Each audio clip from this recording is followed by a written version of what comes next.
नमस्कार मंडळी, मिसेस केओमध्ये आपलं स्वागत आहे. खाताय ना, खायलाच पाहिजे. चला तर पापलेट साफ करून घेऊया. सर्वप्रथम त्याचं पोट साफ करून घेऊया.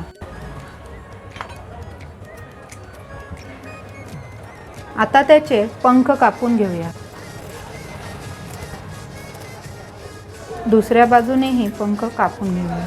आता पापलेटला आपण आडव्या चिऱ्या मारून घेऊया, जेणेकरून आपला मसाला आतपर्यंत जाईल. आता पापलेट फिरवून त्याला एका नवीन पद्धतीने चीर मारून घेऊया.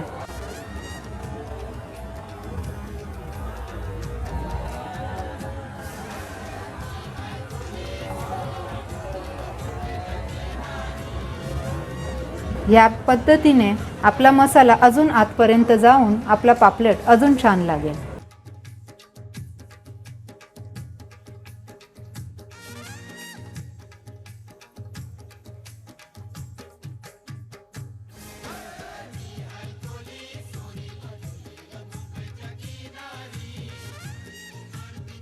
दुसराही पापलेट आपण त्याच पद्धतीने साफ करून घेऊया.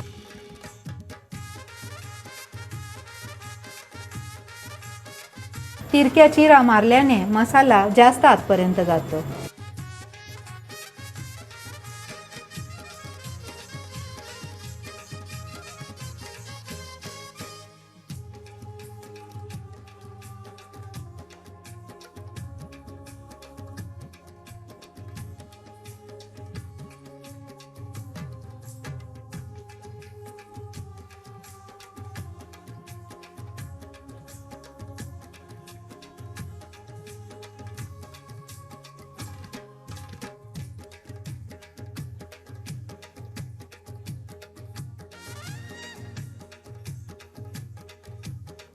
अशा प्रकारे आपले दोन्ही पापलेट वेगवेगळ्या पद्धतीने कापून झालेले आहेत.